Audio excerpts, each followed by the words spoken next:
Today, in honor of Veterans Day, I won't be telling a joke, but instead I'll be reading a short narrative, and I implore you to stick with me. This first appeared in magazine in the 1940s during World War II, and it's been reprinted many times in books and other magazines since then. 6 minutes to 6, said the clock over the information booth in New York's Grand Central Station. The tall young Army officer lifted his sunburned face and narrowed his eyes to note the exact time. His heart was pounding with a beat that choked him. In 6 minutes, he would see the woman who had filled such a special place in his life for the past 18 months. The woman he had never seen, yet whose words had sustained him unfailingly. Lieutenant Blanford remembered one day in particular, the worst of the fighting, when his plane had been caught in the midst of a pack of enemy planes. In one of those letters he had confessed to her that often he felt fear, and only a few days before this battle he had received her answer. "Of course you fear. All brave men do. Next time you doubt yourself, I want you to hear my voice reciting to you. Yea, though I walk through the valley of the shadow of death, I shall fear no evil, for thou art with me." He had remembered that, and it renewed his strength. He was going to hear her voice now. 4 minutes to 6. A girl passed closer to him, and Lieutenant Blanford started. She was wearing a flower, but it was not the little red rose they had agreed upon. Besides, this girl was only about 18, and Hollis Meynell had told him she was 30. "What of it?" he had answered. "I'm 32. He was really 29. His mind went back to that book he had read in the training camp, Of Human Bondage. It was, and throughout the book were notes in a woman's handwriting. He had never believed that a woman could see into a man's heart so tenderly, so understandingly. Her name was on the book plate, Hollis Meynell. He got a hold of a New York City telephone book and found her address. He had written. She had answered.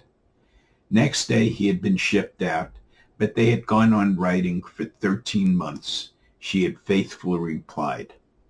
When his letters did not arrive, she wrote anyway, and now he believed he loved her, and she loved him. But she had refused all his pleas to send him her photograph. She had explained, "If your feeling for me had no reality, what I look like won't matter. Suppose I'm beautiful. I'd always be haunted that you had been taking a chance on just that. And that kind of love would disgust me. Suppose that I'm plain. And you must admit that this is more likely. Then I'd always fear that you were only going on writing because you were lonely and had no one else. No, don't ask for my picture. When you come to New York, you shall see me, and then you shall make your own decision." It was 1 minute to 6. He flipped the pages of the book he held. Then Lieutenant Blanford's heart leapt. A young woman was coming towards him. Her figure was long and slim. Her blonde hair lay back in curls from delicate ears. Her eyes were blue as flowers. Her lips and chin had a gentle firmness.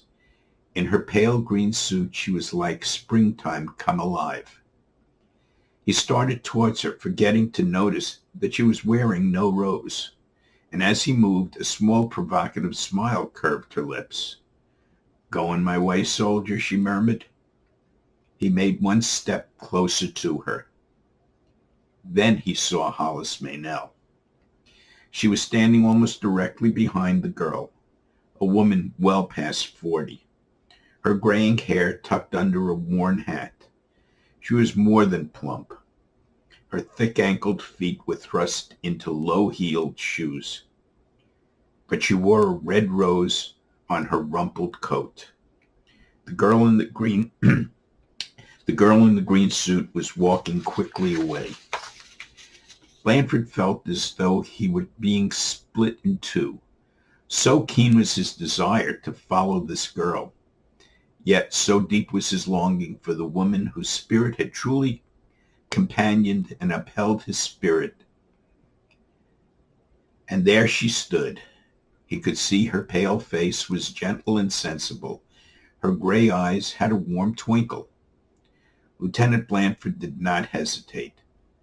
His fingers gripped the worn copy of Human Bondage, which was to identify him to her.